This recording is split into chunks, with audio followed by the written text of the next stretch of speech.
Como todas essas coisas vieram parar aqui? Bom, eu fui juntando, né, peças de um lado, de outro, concernente a imagens, som, e fui reunindo todo esse material, né, e transformei isso tudo num trabalho sério, bem documentado. E é isso aí. Essas coisas eram... Essas coisas foram doadas, compradas, como é que elas chegaram?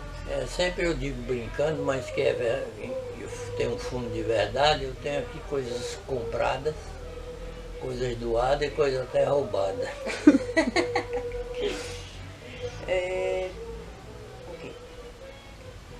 Quando começou? Tipo, data, ano, sei lá. Eu comecei essa coleção, na verdade eu sempre fui um colecionador. Desde menino eu gostava de colecionar caixa de fósforo, carteira de cigarro, figurinha que vinha em bombom, essa coisa toda. Mas eu comecei a colecionar seriamente a partir dos 20 anos de idade. Corria o ano de 1954. No dia 15 de maio eu completei 20 anos e um vizinho sabedor, que eu gostava muito de música, ele me deu de presente um toca-disco, que na época se chamava picape. E esse toca-disco fez com que eu começasse a comprar discos. Quando eu comprei assim cerca de 10, 12 discos, eu cheguei à conclusão de que eu não gostava da música da minha época.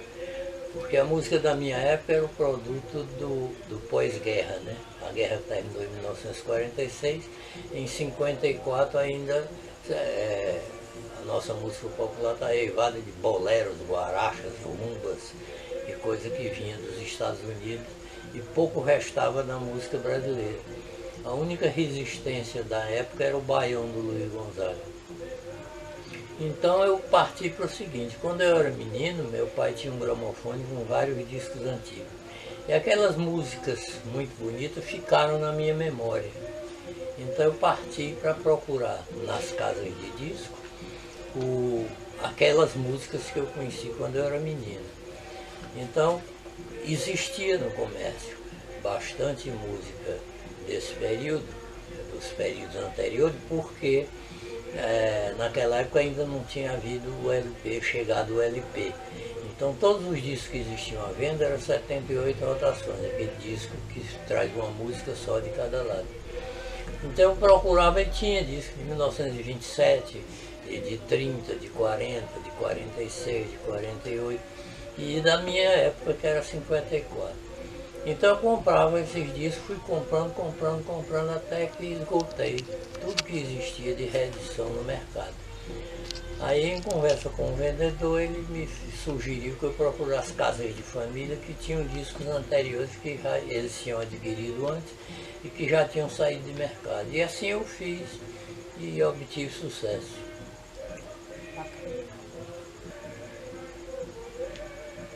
Onde você morava? Morava na rua Jaime Benévolo 757, ali entre a Domingos Olímpio e a Joaquim Magalhães. Eu era solteiro, morava com meus pais. Né? O que você fazia? Qual era a profissão? Bom, quando eu comecei a colecionar discos, eu era freelance, eu era desenhista.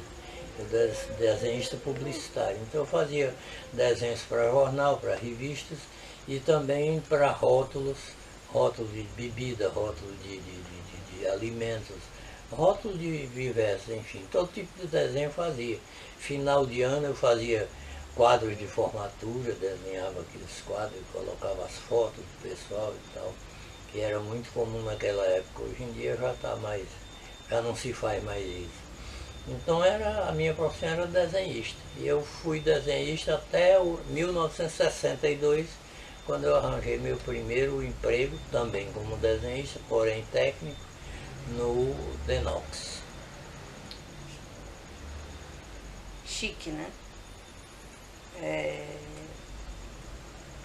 Quando tomou gosto pela coleção? O gosto pela coleção vem desde o início. Cada peça que a gente consegue é uma satisfação, né? E sentia que a coleção ia aumentando, né? Agora o que eu fiz coleções paralelas, por exemplo, quando eu comecei foi com discos.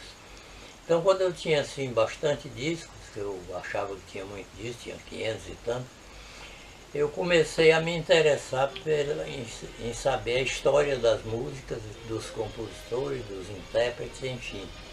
Aí comecei a formar uma biblioteca paralela à coleção de discos, né? Então via naquelas publicações algo a respeito daquele disco. Aí comecei a fazer um fichário nas máquinas de escrever, naquela época não havia computador. Então comecei a fazer esse trabalho. E daí eu procurei saber também como era a fisionomia dessas pessoas, né? Eu via muitas revistas que tratavam do assunto e trazia fotografias de alguns artistas. Aí eu saía à procura de fotos mesmo. E quando procurava essas fotos, encontrei muitas fotos de Fortaleza Antiga.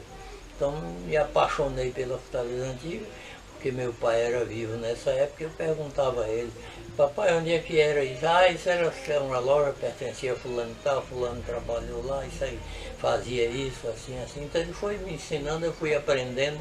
A vida é um aprendizado, né? Ainda hoje eu aprendo.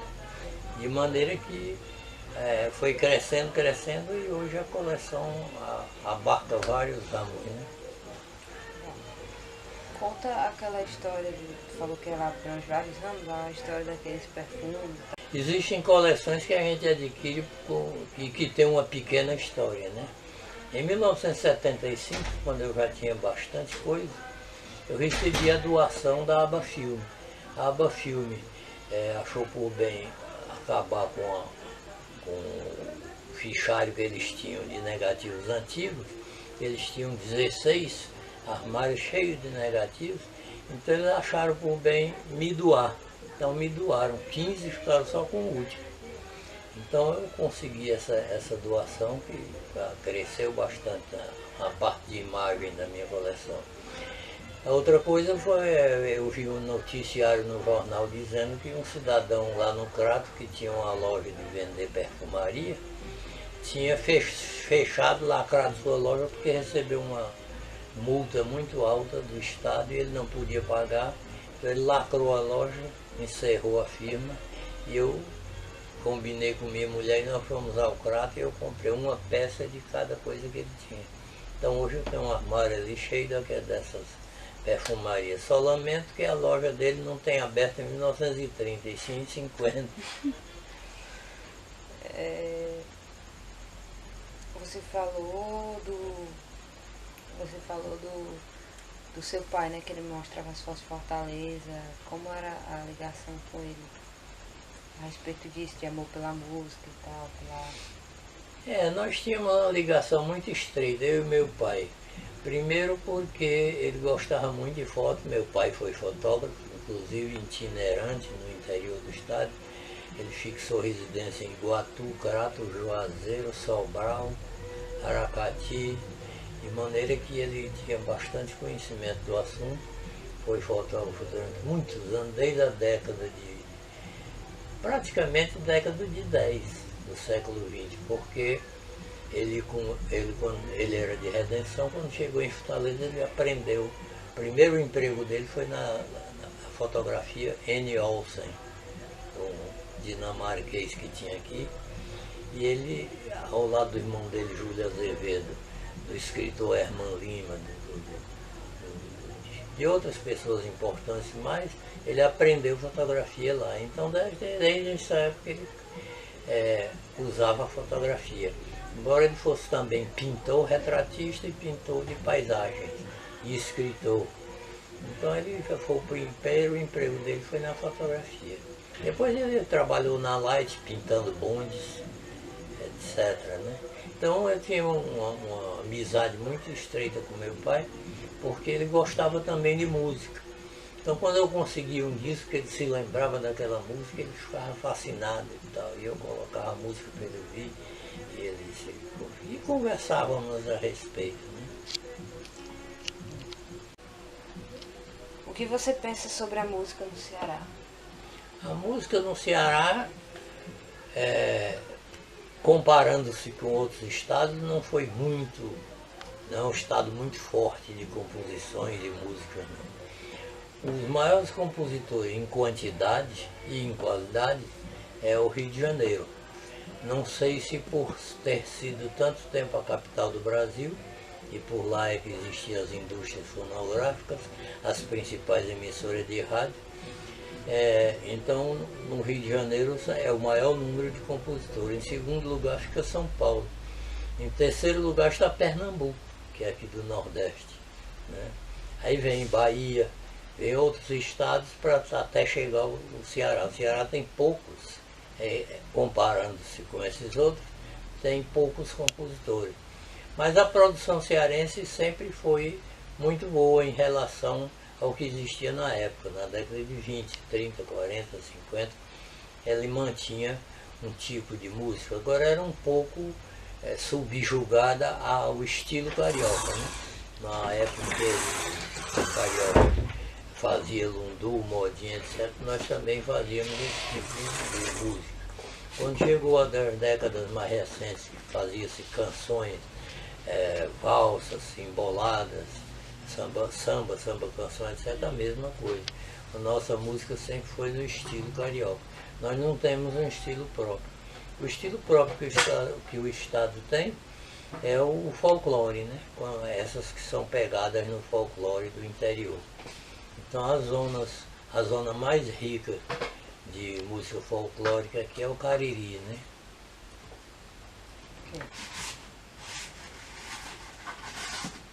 Você falou que aqui não tem muita produção, não tinha muitos compositores em relação aos outros estados, né? Por isso não teve uma grande produção, né? Qual é a ligação, se você acha que isso tudo, essas coisas do passado, tem a ver com a questão de hoje, das pessoas daqui de hoje, terem um gosto assim, muito específico, só escutarem forró e tal, Bom, hoje em dia é meio difícil a gente fazer esse tipo de julgamento, porque as coisas estão muito desvirtuadas. Antigamente existiam ritmos, uma canção que desapareceu, não era uma canção dolente de 4 tempos, que desapareceu totalmente. E o Ceará teve presença na música nacional através dos conjuntos vocais. Por exemplo, você pega dos conjuntos vocais existentes no Brasil, poucos são os que não têm cearense. O Bandaluco foi o primeiro conjunto vocal, ele tinha 3 cearenses, os irmãos da família Éboli, que eram aqui do Aracati. Né? Depois tivemos Anjos do Inferno, tinha só um cearense, mas era um violonista muito bom de Cascavel. Depois tivemos vários outros conjuntos, sempre tem um cearense no meio. Além dos bons conjuntos que nós tivemos, como 4 Asas em Coringa, né? Formado só de cearense, embora ele tenha sido formado no Rio de Janeiro. E os vocalistas tropicais foram formados aqui em Fortaleza e que depois, na década de 40, seguiu para o Rio de Janeiro. Teve também alguns trios, o Trio Nagô, por exemplo, onde fazia parte o Mário Alves e o Evaldo Gouveia. São colaborações que o Ceará deu à música. Hoje em dia já é diferente. Por exemplo, quando se fala em forró, ninguém sabe se está falando realmente do forró ou se é desse forró plástico. Né? Então a gente fica assim nesse meio termo. O forró pé de serra, com acordeão, zabumba e triângulo, esse é que é o verdadeiro forró. Esse aí tem muito pouco, né? E quando tem não é tão de qualidade, né? Outros tipos de música as pessoas endereçam para um determinado lado, né? Por exemplo, nós temos violonistas excelentes aqui que solam, compõem e solam suas músicas, né? Alguns pianistas nós tivemos, mas a chamada música popular, que é a música do povo, né?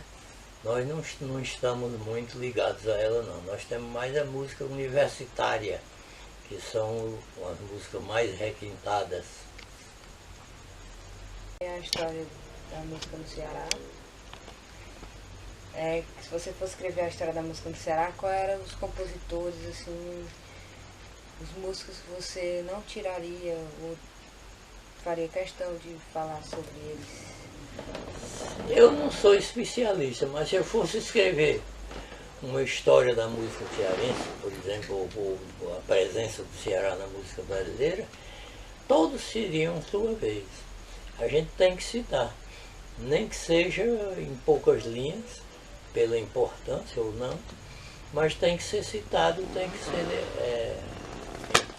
que entrar na listagem dos músicos, todos aqueles que fazem música, quer sejam bons, quer sejam ruins.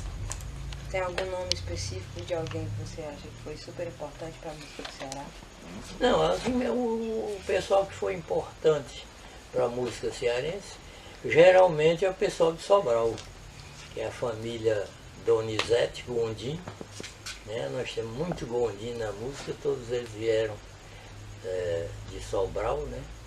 Nós temos também outros compositores de outras plagas, né? Baturité, e temos de Fortaleza. Então nós temos, por exemplo, um músico como o